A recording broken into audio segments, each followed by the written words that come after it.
You are listening to the Small Town Big Arts podcast. I'm your host, Jeffrey Kirshner, the CEO of the Academy Center of the Arts in Lynchburg, Virginia. In my own work as an arts leader, I have found it difficult to access resources for arts organizations and artists serving smaller communities.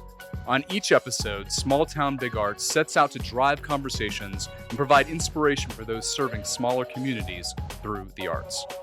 If you like what you hear, please rate and review us and share with your friends and colleagues who are working to promote the arts in smaller communities across America. You can also learn more by visiting us at smalltownbigarts.com. Well, welcome to this month's episode of Small Town Big Arts. I had put a post out or put a podcast out just a little while ago, briefly from my hotel room in Keene, New Hampshire, where I was attending the Radically Rural Conference. And I am back today to share a collaborative is what I will say, that was really inspiring to me with my time in Keene, where they are finding a way to provide live music in a live music venue in a community of about 20,000, which is a very, very difficult thing to do, but it is done through a collaborative of multiple organizations and businesses. And so I thought it would be really great to share their story. So Jessica Gelter with Arts Alive is a 501c3 nonprofit with a mission to support, grow, and connect a sustainable arts landscape in the Monadnock region where Keene is situated. They want the Monadnock region to have a flourishing cultural community that values arts and culture and provides support to facilitate success. This is all with the aim that the greater community will take pride in the arts, which are seen as an integral part of a thriving society and economy. Eric Gagne with Nova Arts is with us as well. And Nova Arts is a nonprofit collaborative arts initiative focused on emerging artists, underrepresented voices, and unexpected juxtapositions. They present and partner with creative individuals, organizations, and ideas, and are the concert-producing portion of this collaboration. They also do an event called The Thing in the Spring, which I'm sure we'll talk about as we move through the interview. Finally, we have Eliza Murphy with us. Eliza owns Terra Nova Coffee Roasters and Brew Bakers Cafe. Terra Nova Coffee is unique in that it is one of the few 100% USDA organic and ethically sourced coffee roasters in New England. Her coffee shop, Brew Bakers Cafe, is in the same location as the roaster and plays host to live events that include Nova Arts concerts, has a scratch bakery, serves breakfast, lunch, snacks, and small plates, plus their own craft organic coffee and handmade drinks. So y'all, thank you. Jess, Eliza, Eric, thank you for being with us. I was really excited. I both had the opportunity to have lunch, coffee in Brew Bakers while I was there, and also got to attend the after party for Radically Rural, which was a concert, a Nova Arts concert that night, and spent a lot of time with Jess throughout the week, who runs the art track for Radically Rural. So it's you were first on my list when I wanted to get a podcast together after this experience. So where I want to start is talk a little bit about Keene to give everybody a sense of what the community of Keene is like. I don't know who wants to, Jess, you want to give us a start and talk a little bit about Keene? I can give us a little start. So I'm from across the river in Vermont, and there's been this great rivalry between Keene and Brattleboro, the town I live in. And I love it here. A lot of my friends are kind of hesitant to come over, but I tell them, Keene, it's like the Vermont of New Hampshire. It's a wonderful place. It's incredibly lush with nature.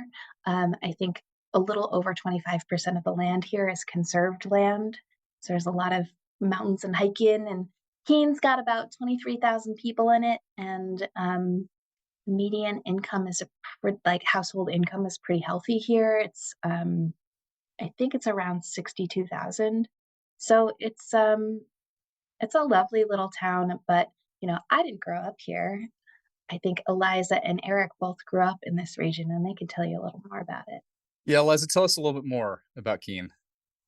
Yeah, I did grow up here. It happened that both my husband and I grew up here, and as we were becoming adults and looking around the country, we sort of did a some travel, and really kind of evaluated where we wanted to be, and then circumstances kind of determined that we were going to stay here in New Hampshire. So it was a little bit of a unexpected thing to have happen to us as young adults, and but we kind of dug into asking what did we love about the places that we had traveled to, and what did we want our community to look like. We had watched young people coming and going a lot. It's sort of it's a college town, so there is a youth population, but there tend to be sort of transient and move on, and that was true kind of in the arts world too. There were emerging arts initiatives and venues and kind of spaces that we connected with, and then they would kind of fizzle out over time. So that had been sort of our experience growing up, that there was something going on, but it wasn't really taking hold. And in the last 10 to 15 years, I would say that that's starting to shift, and we're seeing, a shift in Keene. And like Jess was saying, Keene has sort of generally been considered a little bit of a podunk spot as compared to some of the, Peterborough, which is where Eric is from, and Brattleboro both have pretty strong arts identities. So Keene has been an emerging arts Oh, identity. interesting. So you've all used emerging. It's my sense of being an outsider coming to it. To begin to just in regards to the impact of that Eliza staying in this community, investing back into the community. I was really impressed. The storefront occupancy rate, which I kept talking about the entire time I was there. Anybody who was talking probably got sick of me talking about it, but is really incredible. Really particularly right now too in 2023. Pretty amazing. But my sense was, well, this is a place that has this sort of, has this clear with an organization like Arts Alive there and Nova Arts doing the work. I was like, oh, this is like this is established. So it's interesting that this is very much on the rise. Now, Eric, you with Nova Arts, now you are from the region, right? But you have found your way now to Keene. So share with me a little bit of your perspective as somebody from the region, but coming in and settling there to do your work. Yeah, so I grew up in Ringe, which is about 30 minutes away from Peterborough, where I've been the last 20 years, and also 30 minutes from Keene. But I grew up in Ringe. I went to Keene State, and yeah, just kind of came up playing music and was always trying to figure out a place to play, and it was always different. We'd try and figure out how to use different rooms. The minute we would do something, or get toward any kind of momentum, it would, a landlord would be like, "No, can't do that. You need this huge insurance policy." That as I got older, I didn't realize any nonprofit. I ended up starting a nonprofit in Peterborough and found that we could maintain a yearly $1 million liability policy for $500 a year. Yeah, yeah. So I was just kind of like, I wish that somebody had just told us that, because we probably could have put something together, and put on a bunch of concerts when we were kids. But um, yeah, so I started working at the Toadstool Bookshop in Peterborough, running a record store there, and putting on shows at the bookstore, and just kind of having a little bit of a. I did it for a long time, but there was not too much growth in Peterborough. It's a lot. It's like certain people want things to stay just as they are, and they're not as Yeah, I know that interested guy. I in know that any, guy. yeah, kind of like outs or not, yeah, like stuff coming from outside. That's really what, and it's what we're doing at Nova Arts, and what I've always really been interested in is, I like being around here. I like the woods. I like kind of like the peace and quiet, but I like that you can get to a number of different places pretty easily. Mhm. As a touring musician, it's really easy to move around New England for not a lot of money, and I always kind of was wanting to bring bands here, bring things from outside of the area in, and I think Peterborough was more interested in bringing, just kind of doing just what's there, and so people didn't really have the appetite to like check out something new. I've found in the last few years being in Keene, that it's a lot different. I mean, it's always going to be a challenge trying to present people with something they're not familiar with. Um, but I Sure. find a lot more people hear our game, They're and kind of open to we've it. Yeah. gotten a lot of really a lot of nice community support and positive feedback for what we're doing. And I think we've acquired like a pretty decent momentum, and it's felt really good, making Yeah. One stuff of the things I happen want to talk at the about space in Keene.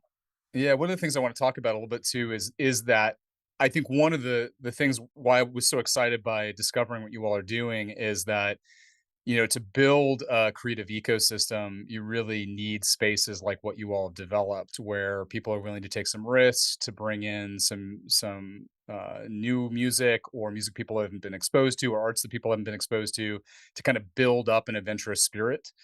And that's difficult to do, right? It's difficult to do alone, certainly. And a big part of, I think, today's conversation is the collaborative approach that you all have taken to provide what you provide.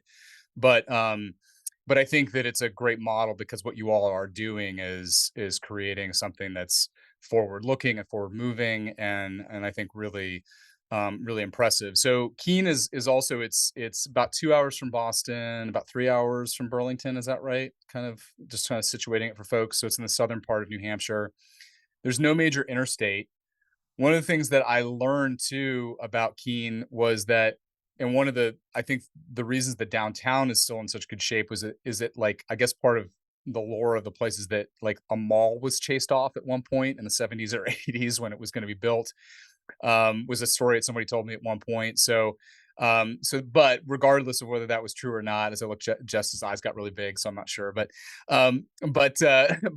regardless, what's really clear is a care and concern for, for that downtown center, and what that means in regards to providing arts and culture, and where the spaces that you all operate out of. And we'll talk a little bit about this next. But I want to get a little bit of a overview of you all's organizations and businesses.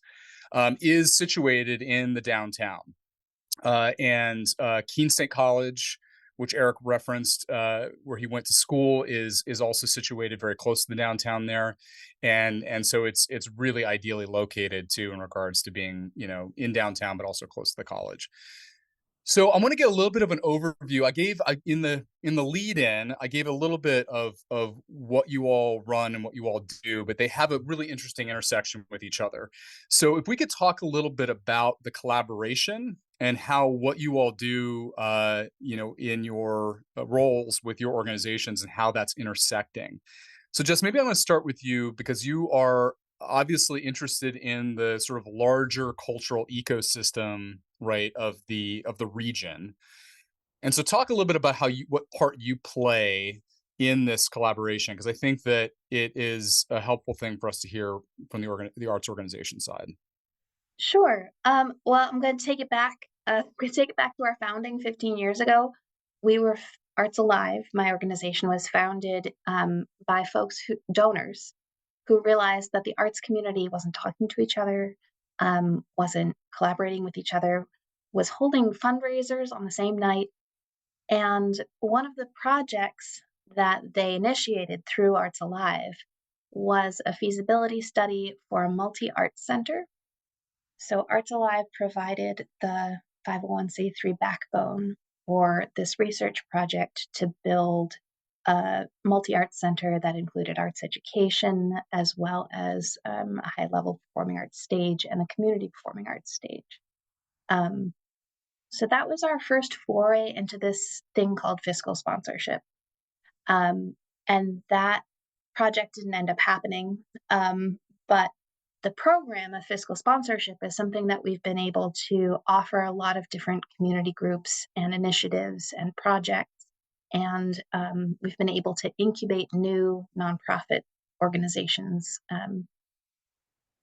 by offering all the technical assistance of an accountant, board oversight, financial management, so that the project can do its fun community outreach and programming, and really Yeah. take off on that route to engage the community in their mission. So, and we'll get to here in a moment how Nova Arts and Eric's organization plugs into that and how important that's been for him and his bandwidth and what he can get done.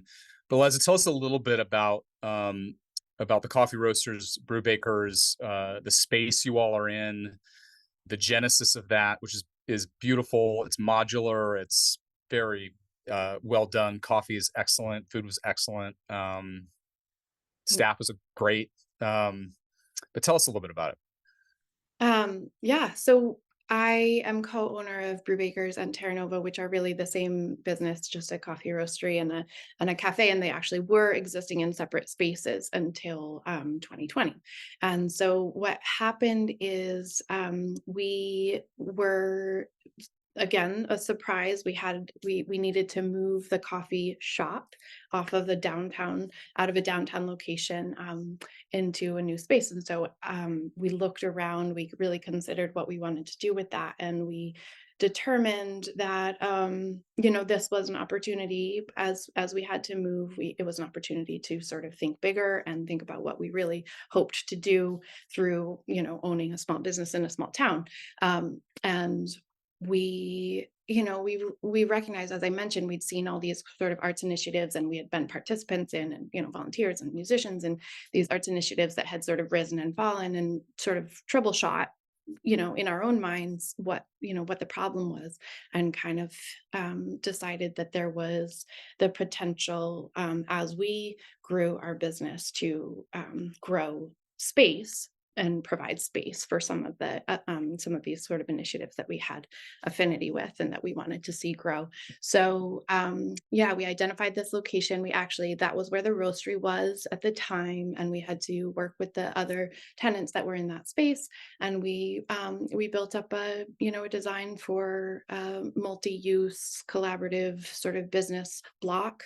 And it's kind of in maybe still phase one, or 1.0, 2.0 in terms of what we think could happen there. But currently we're on the bottom floor of a converted industrial building. And when we designed the cafe and the coffee roaster, we also worked with an architect to design a stage, and we worked with sort of a local music production agency to design, the sound systems. And we also have plans for potentially upstairs expansion for more community art space. There's also an youth arts education organization that we share space with. And Oh, I didn't know that. I didn't know that part of it. yeah, so we knew that it was an opportunity to kind of turn what was a small business that was making a social impact, I think, and just community building, into a small business that had the bigger social impact by sharing resources and cultivating an arts scene. That's great.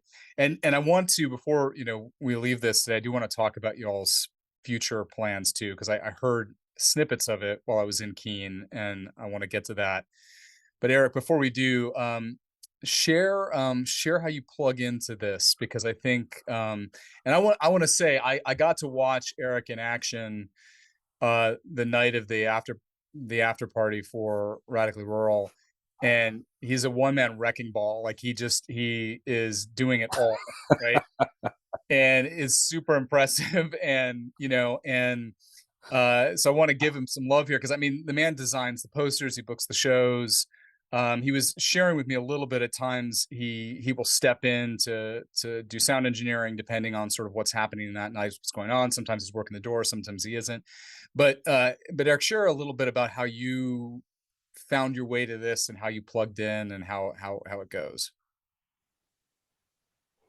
Sure. Yeah, I've been booking shows for almost 30 years. The majority of that being unpaid, and it's just always kind of, somebody starts booking shows, and I about halfway through that, I started playing in a band that was kind of touring um, around the country, and it was a pretty wild education to learn that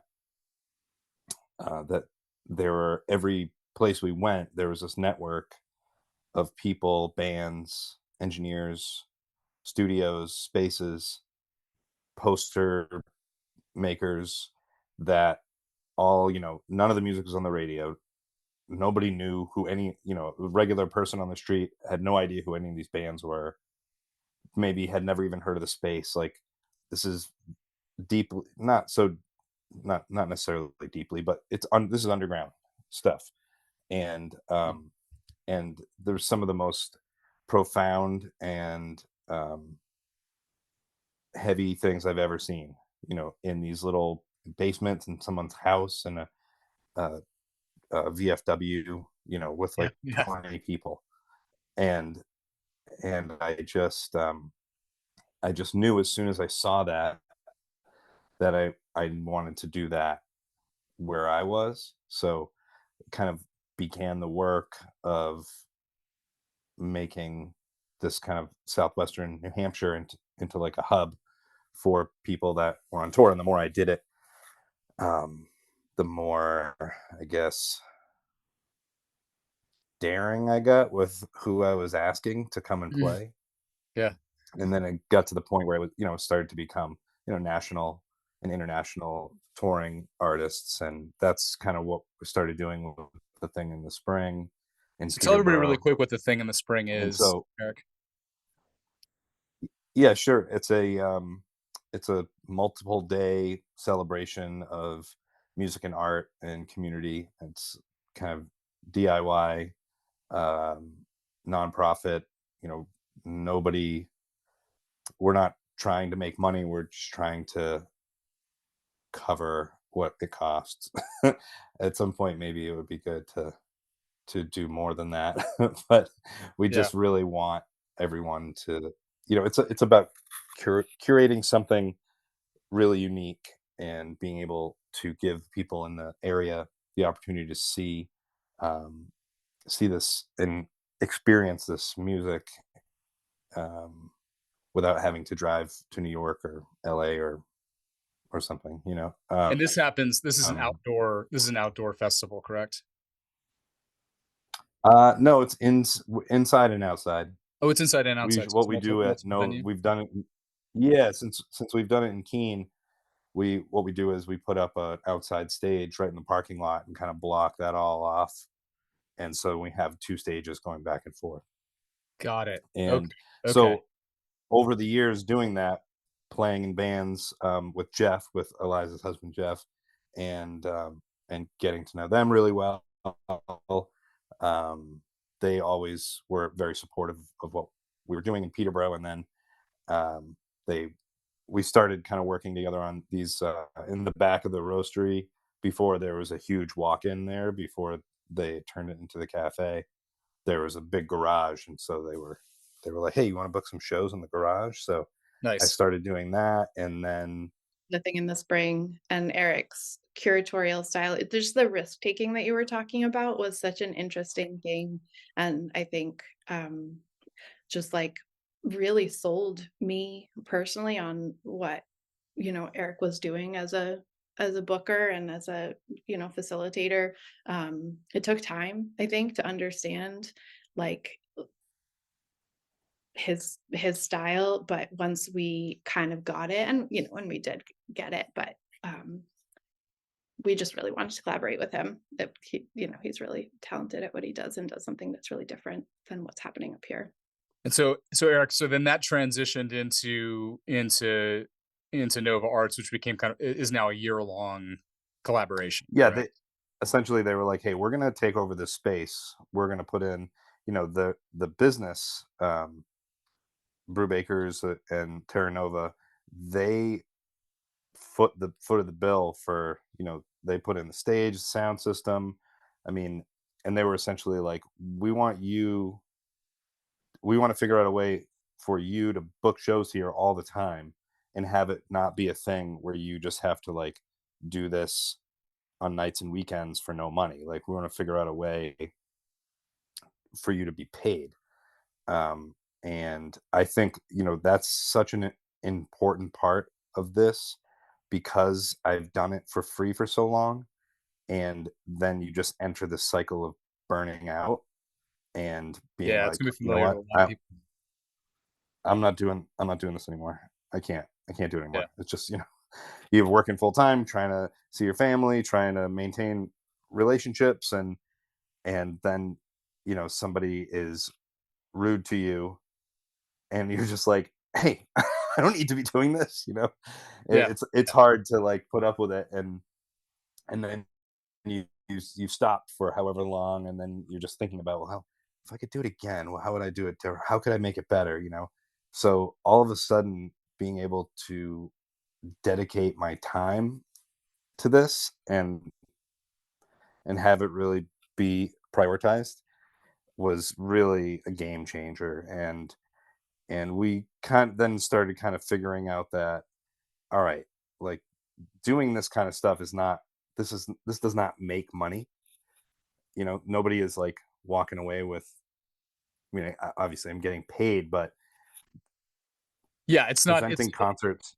yeah, it's a Yeah. market failure. Concert producing is a market failure. We talked a little bit about that. Yeah, especially when the whole thing is that, you know, people make strange and interesting music, and we're not really interested in cover bands. We want to be a place where someone can come and do this, and we're not going to just be like, well, sorry, nobody came, so here's $5 and like a coffee. There's all the spaces that I saw around the country where people are doing, were making art, and really being bold and expressing themselves. You know, to have a place like that is so valuable, and I don't think that, it's kind of our mission every time we're talking about fundraising or trying to talk to new underwriters.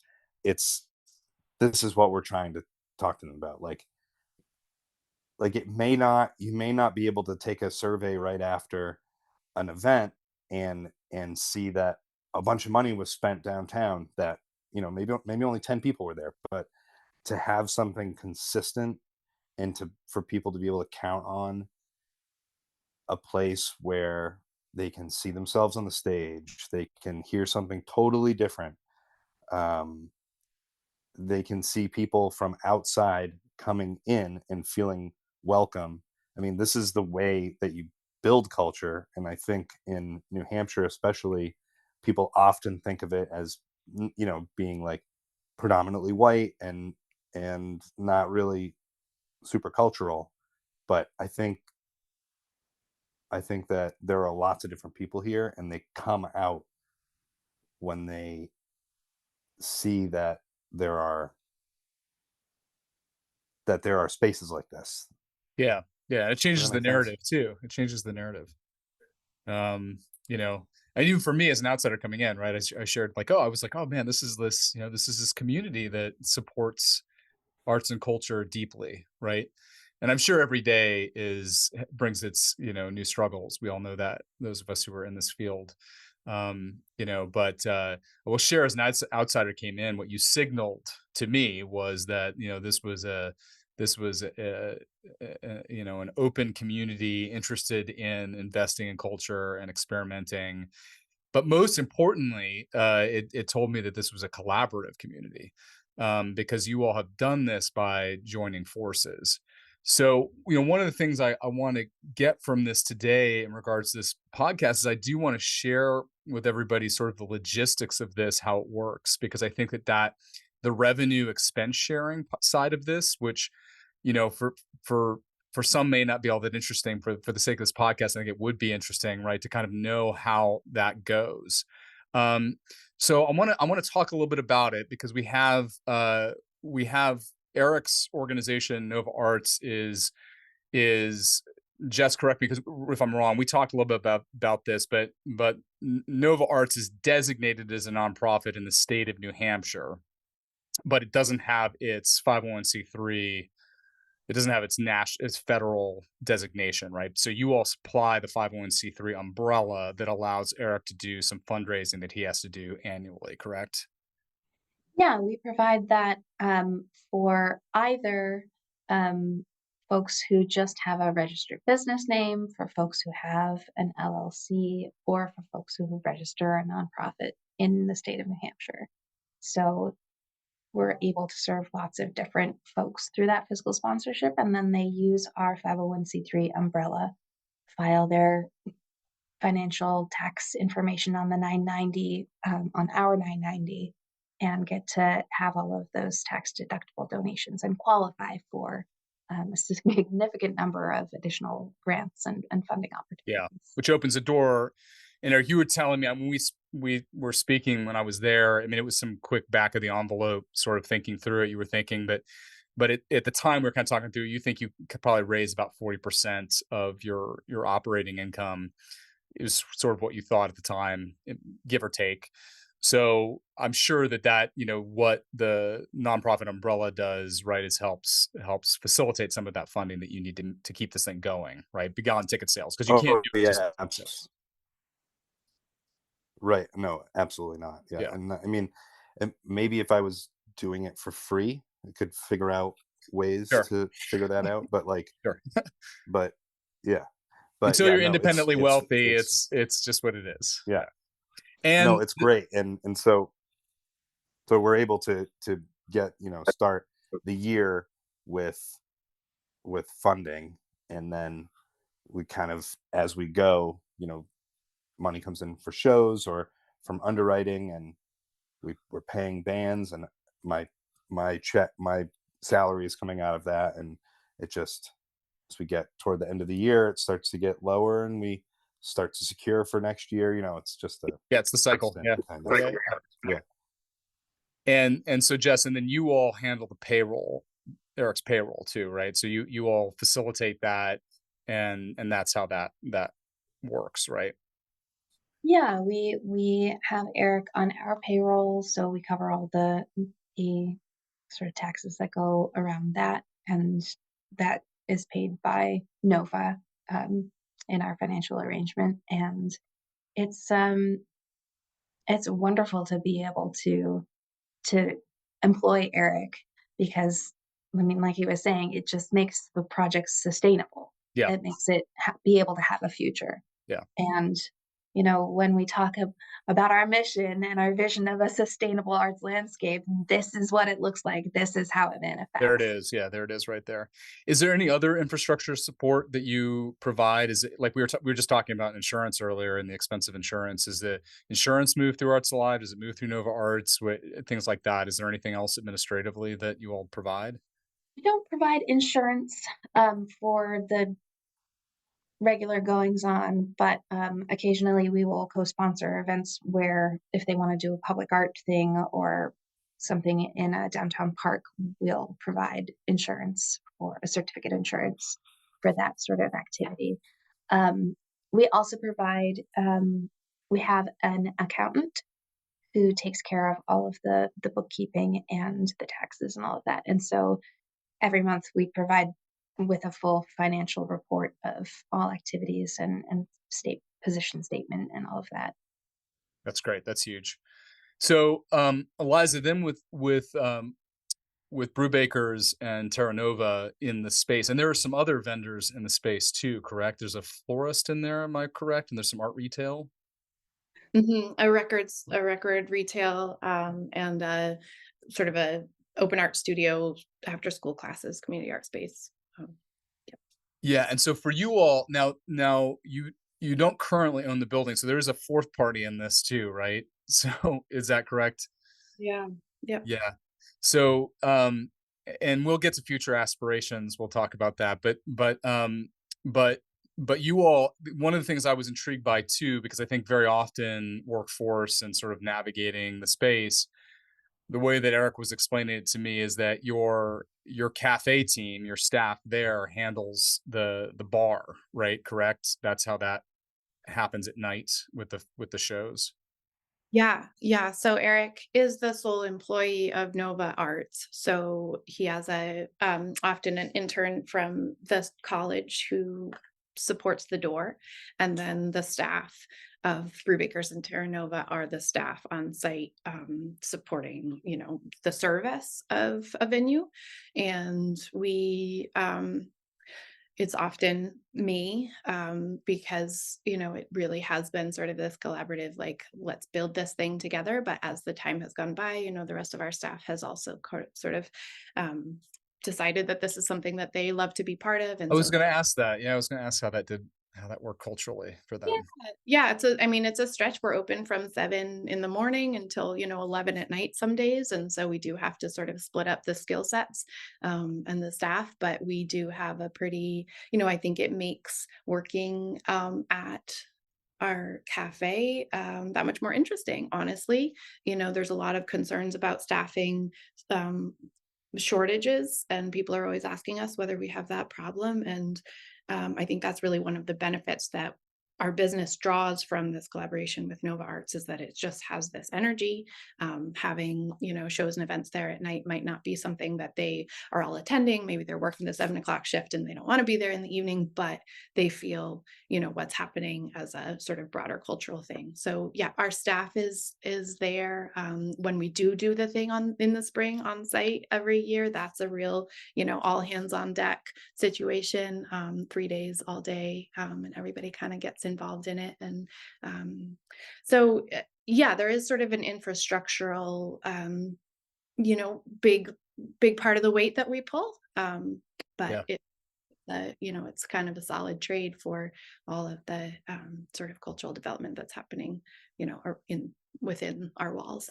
Yeah, I will say it is such a, the space itself is just so, so alive. It's just a place you kinda wanna be in. I found that during the day, I found it at night, and you could feel that there was culture that was happening and around the staff and the team, um, and tell me a little bit more too, so what I loved about it, I refer to it as modular because you can move things out of the way depending on what is happening in the space.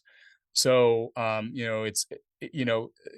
was when Eric was working the door that night I was there, it was where the retail side of the coffee roasters is, correct? That's sort of where the door happens, so it converts over into the door for the concerts and for the tickets. And then there's a table set up for a cafe during the day where people can sit and eat and do work. But then depending on what the concert looks like that night, you can leave tables, take tables out, open it up, right? That sort of modular setup is probably pretty key to how it works, correct? Yeah. Yeah, there's a lot of design talk, just to take us back to, like, how this all sort of originated. We literally were, like, sitting in living rooms, Jess and Eric and I and Jeff and a couple other friends, just being like, "How does this work logistically, design-wise, Yeah. financially, structurally?" So we kinda talked through a lot of different things, but, it did end up working out pretty well to be able to have a big open floor with, a fairly large stage. That on stage there's seating during the day, and then, on show nights we just pull all of that seating down and either put it on the floor or pull it out back, when, operations aren't really happening in the roastery.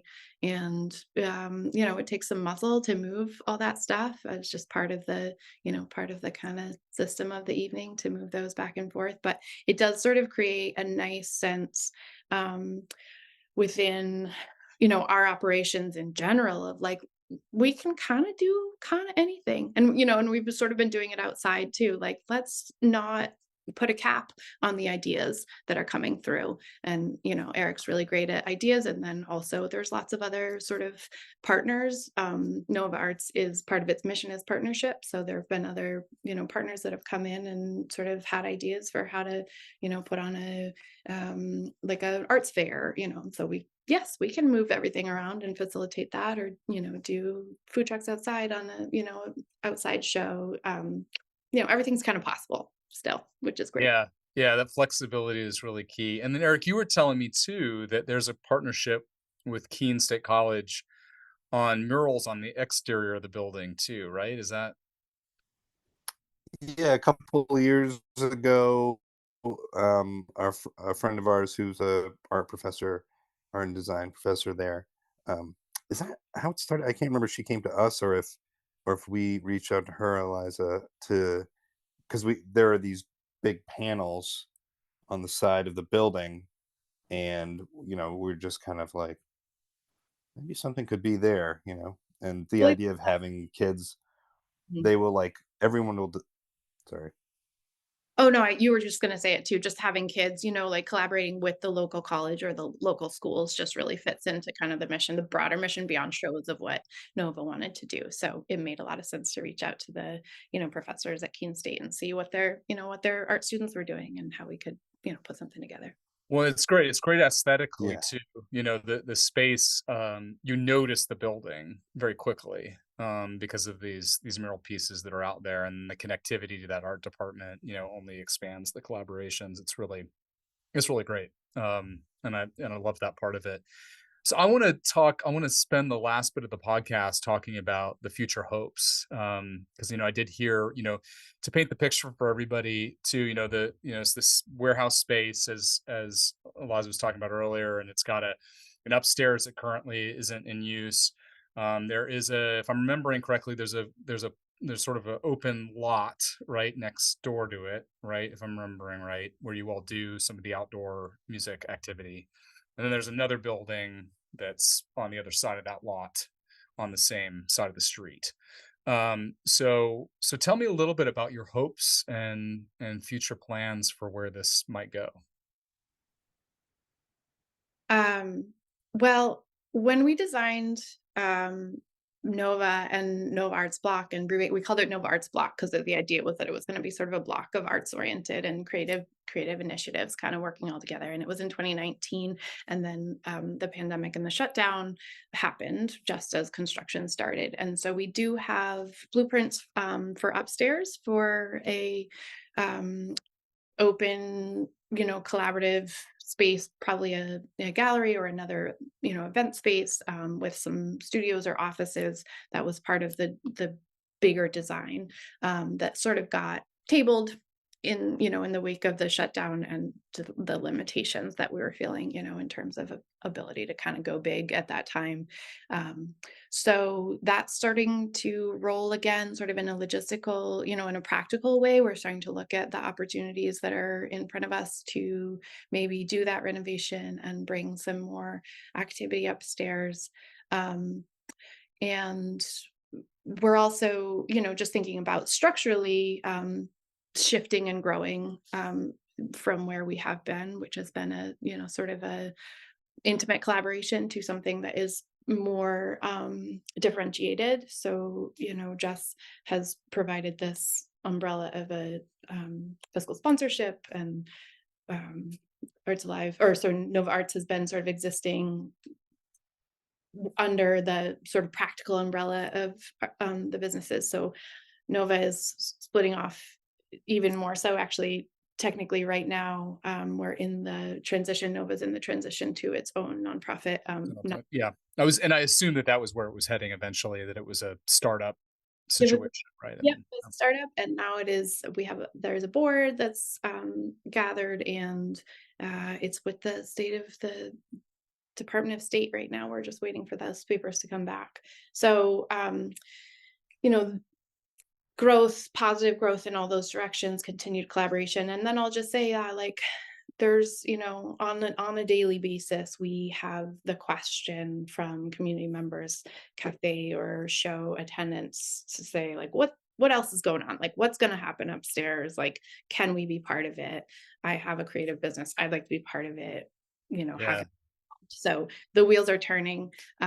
It's really exciting to see that that's on the horizon, and it's not totally, dialed in what it's going to be yet, but it's moving Well, in it's infectious. What you all are doing is infectious. People want to be a part of it.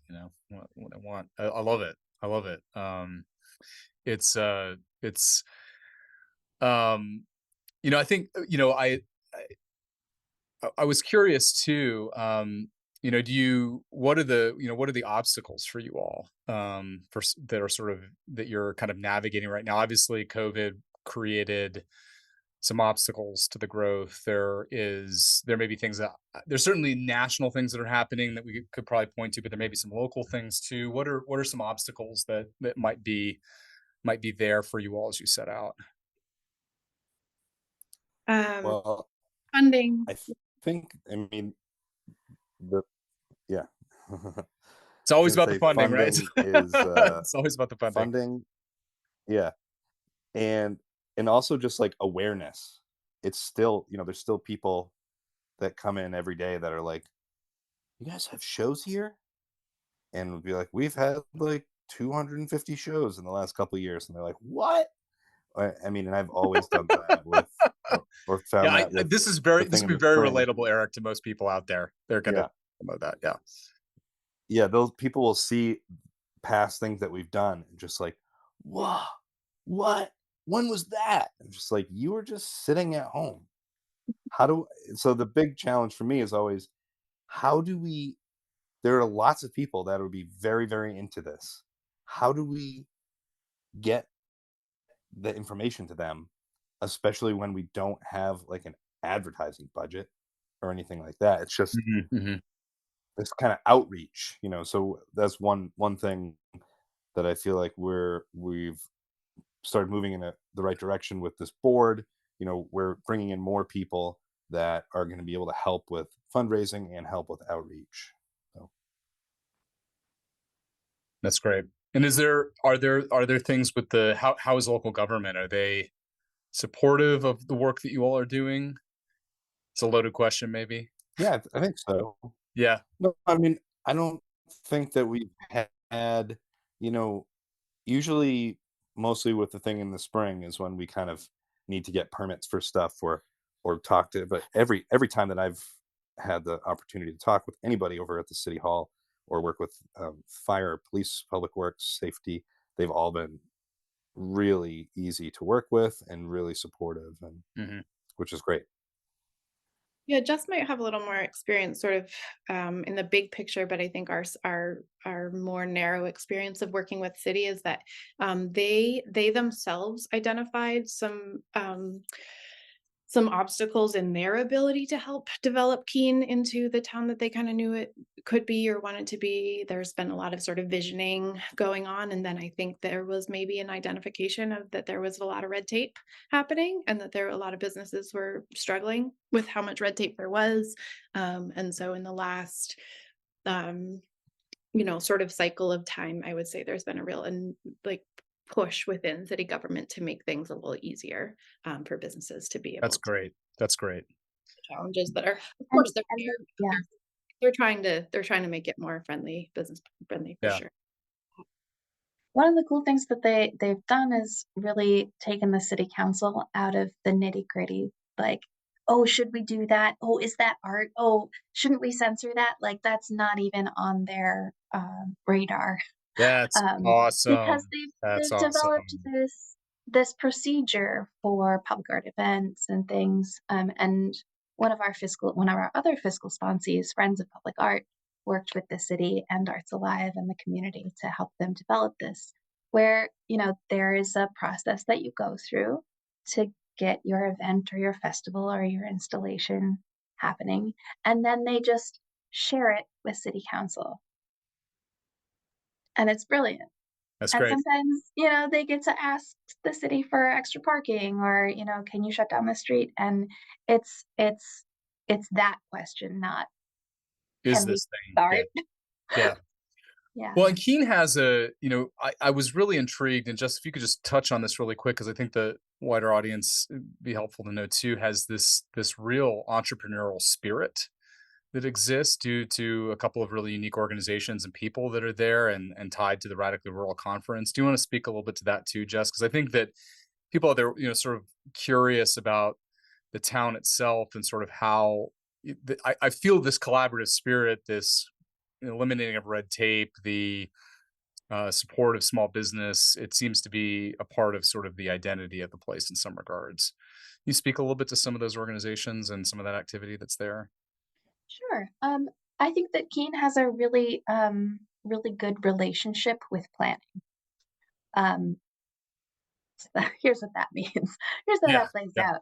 There are some really incredible community leaders whose, big skill is bringing people together to come up with solutions together. Um, and I think that really sets Keene apart in some ways and makes this culture. is those leaders are folks that bring people to the table and introduce people. So there's the Entrepreneurship Center, which is one of the founders of Radically Rural. And yeah, they just brought, like, the first year, 7 people to the table and said, "We want to do this summit.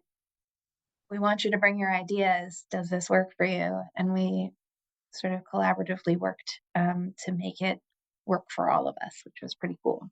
And so there's a lot of organizations like that, from the Entrepreneurship Center to the Sentinel to well, just I don't know, just a lot of the community leaders here in town are very collaborative and very focused on civic input, civic engagement, Mhm. and hearing the voices of community, and then turning it into action. I was about to say turning it into action, which is And I the think that's what makes it valid. That's yeah. because, you know, planning is great, but if there's no action, you lose the trust in the process, and then people don't engage in the future. When you have people being able to see what action is being taken from their input, it's really great. And so Yeah. a lot of magic has happened, from the co-op to the bike trails to the art scene. And Yeah. I guess I just want to add, because Jess won't, toot her own horn. Like, Jess is an ever present, like what Arts Alive has been able to do as sort of like bridging, the language between a small arts initiative and, a city planning event and conversation, a city with government conversations. I think Jess is always kind of there, and that's a real difference maker in our community, that Arts Alive is um, facilitating some of the change and some of the ability to like grease the wheels towards the kinds of change that needs to happen. Yeah, I think And it's our doorway in, I think I just got to share this, was the Arts and Economic Prosperity Study. And we just oh, launched the the Americans data for the in Arts the did. most recent, yeah. So it's been a really essential tool for us to get in the door with people that aren't necessarily part of the choir, part of the Yeah, arts. and people who don't know what that is, visit Americans for the Arts. They pick a certain number of communities every year to go into to do basically a economic impact study on the arts and culture and what it does to the economies of towns and cities and counties. So, if you can engage Americans to the Arts, get on their radar. I think there is a process for applying for it. Very often, they'll move through economic development offices in a city or a town. Um, but yeah, very useful tool. And I will share with everybody. I mean, I think that another model, and we may return back to just later, is to talk about these an arts organization whose job is just to spur artistic activity. Right? Is a really interesting model for smaller communities. And then we can birth something like Nova Arts that they can kind of move on its own and do continued work in the community. So as we wrap up, I often like to finish this with just some words of advice, and I'll make this specific. I want to share a model for how somebody could create a smaller live music venue in a smaller community, because I think it's something that can just contribute a ton to the ecosystem of a community and the vitality of it, and show people a doorway to what's possible. If somebody else in another community wanted to create something like this, what advice would you give them? And we can just kind of go around and each take a shot at it. Should I start? Yeah, go for it, Eric. Okay. I think consistency is really important, and I think also is open to how you achieve that consistency, whether it's kind of like a consistency of vision or aesthetic. Certainly, it's always you should always be doing things so that people can count on it, and um,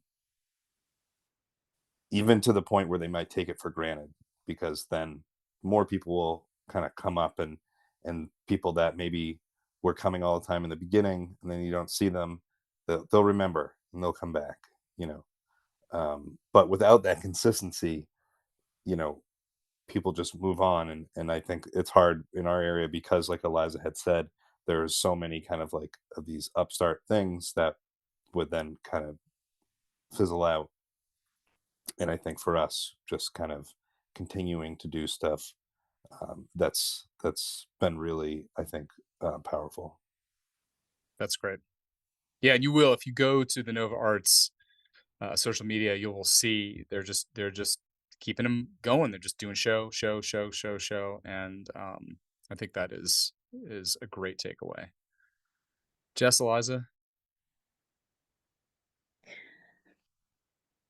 So, Um, sure. Yeah. I would say fiscal sponsorship is a technical and legal and uh,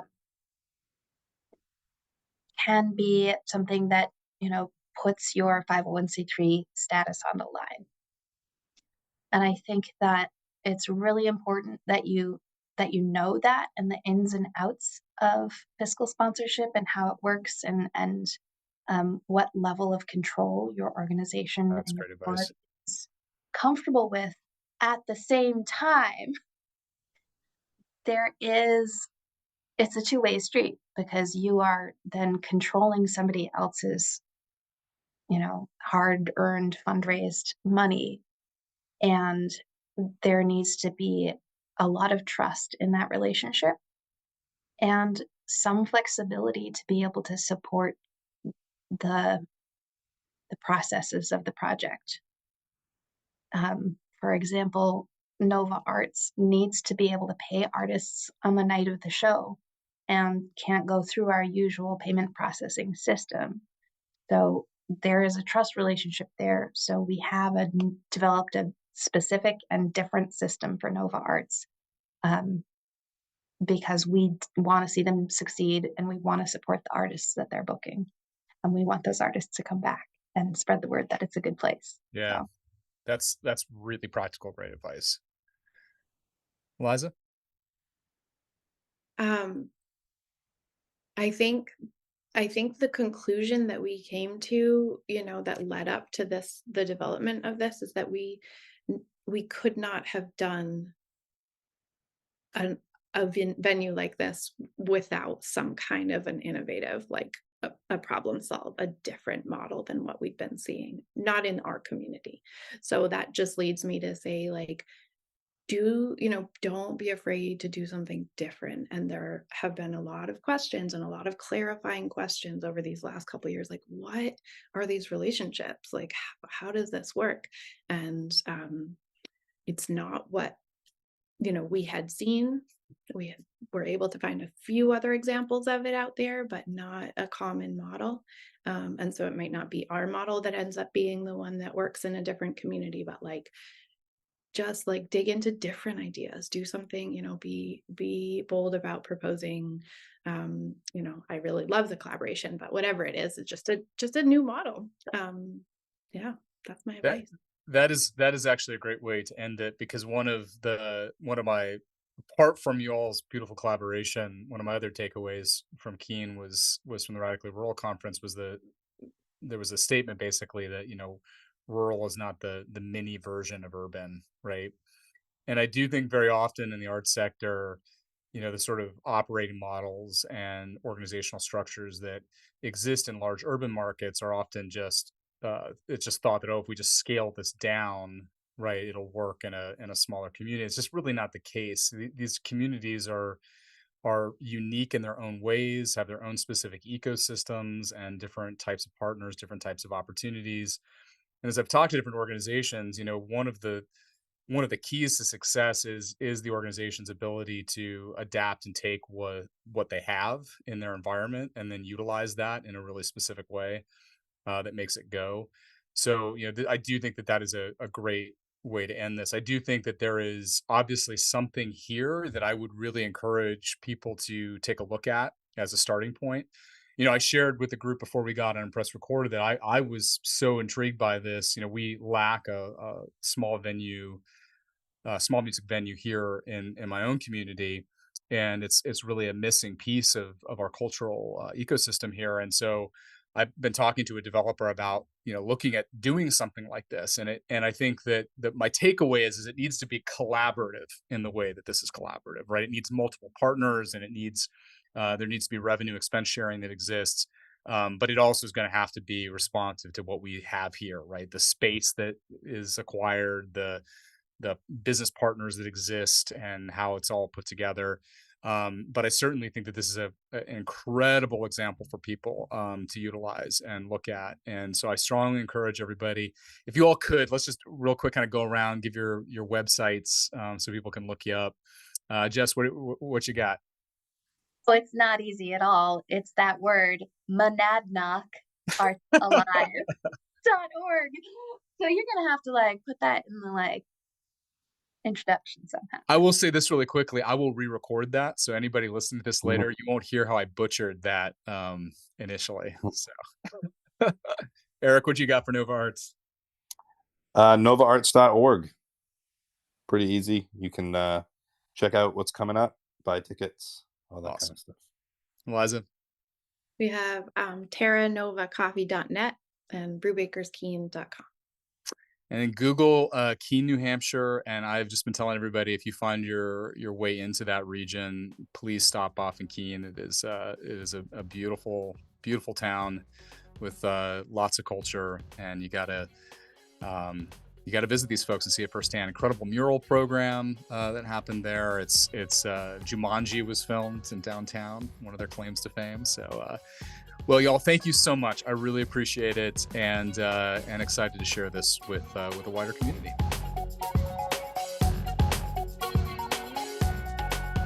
Thank you so much for joining us for this episode of Small Town Big Arts. Remember to rate and review us and share with your friends.